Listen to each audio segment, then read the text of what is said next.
عزیزان من، اذیت و آزار مشرکین روز به روز بیشتر میشد.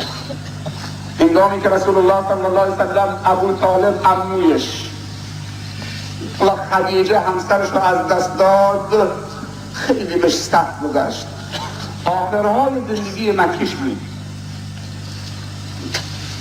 از مکه خارج شد، دیگه تو مکه هیچ پشتیبانی نداشت. ابو طالب رفت، مرد. خدیجه هم مرد و رفت. دو تا پشتیبانش رو از دست داد.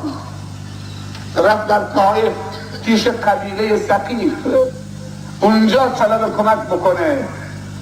با امیدی رفت به طائف. وقتی رفت به طائف، مردم طائف و قبیله ثقیف به جایی که کمکش بکنن، زید بن حارثه همراهش بود، به جایی که کمکش بکنن بچه ها و کودکا رو جمع کردن و انسانهای پست و انسانهای نفهم و پست و اراذل و نفهمهای طائف رو جمع کردن و خورده سنگ دنبال رسول الله صلی الله علیه وسلم کردن و دنبال رفیقش حضرت زید بن حارثه و از طائف بیرونشون کردن.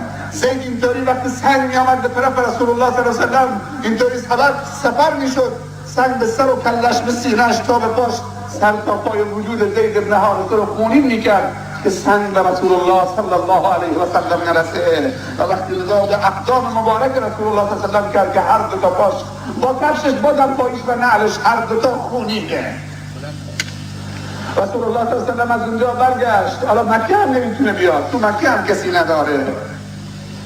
نهایتا شخصی رو فرستاد پیش مطعم ابن عدی، گفت من میخوام بیام زیر کفالت تو، از من حمایت بکن. اهل مکه از من برگشتن.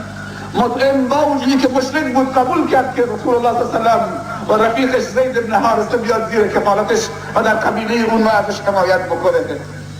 در همین اثنا عزیزان من که اهل زمین از رسول الله صلی الله علیه و سلم برگشتن، همونطوری که امروز مسلمان از رسول خدا صلی الله علیه و سلم و دین خدا برگشتن. امروز مسلمان عجیبه، واقعا نمیشه اسمشو مسلمان گذاشت. کارهایی که داره میکنه خلاف اسلام، خلاف انسانیته، تا چه برسه خلاف چه اسلامیت باشه. اینجا بود که اهل گشتن، اهل طائف و مکه همه علیه رسول الله صلی الله علیه و سلم اعلام جنگ کردن. خداوند اونجا جبرائیل امین در صورت فرشتگی و ملائکی نشان رسول الله داد که بدونه با چه کسی طرفه و بدونه که اگر کل زمین و اهل طائف و مکه همه داره میگردن از دین خدا، همین جبرائیل کافی شد. 600 تا بال در یک بارش افق پوشونده. ولقد رآه بالافق المبین وما هو علی الغیب بضنین. حواست جمع بکن. اگه خوب بشی جبرائیل طرفته، با یه بال زد زیر قوم لوط. 5 تا قریه بود در قوم لوط که بزرگترینش قریه سدوم بود. نافرمانی کردن، همجنس بازی، مرد با مرد و از زنها بی نیاز شدن و زن رها کردن و فطرتشون مست شد و پلید شدن و کثافت و نجاست رو پرستیدن. خداوند به پیغمبر لوط گفت دست خودتو دخترات برو بیرون. ما جبرائیل فرستادیم که این زمین رو از بیخ ببرید به بالا. به جبرائیل گفت بالت بزن زیر این زمین، از ریشه در بیار، ببر به آسمان، بارونه پرسش بکن سر جاش. همین یک نفر کافیده.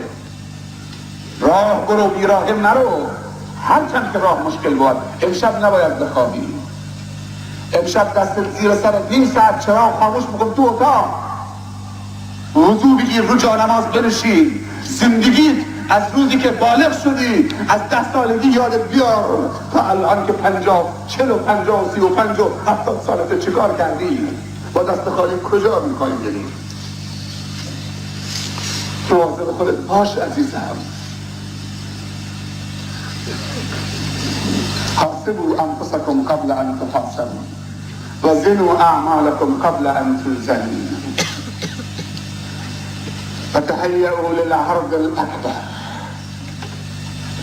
حضرت عمر میگه ای مسلمانان خودتون رو محاسبه بکنید قبل از این که محاسبه بشید.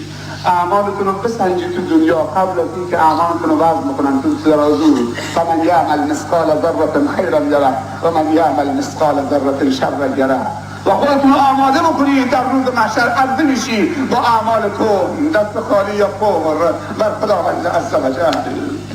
اونجا سرتون پایین نیفته. بله عزیزان من،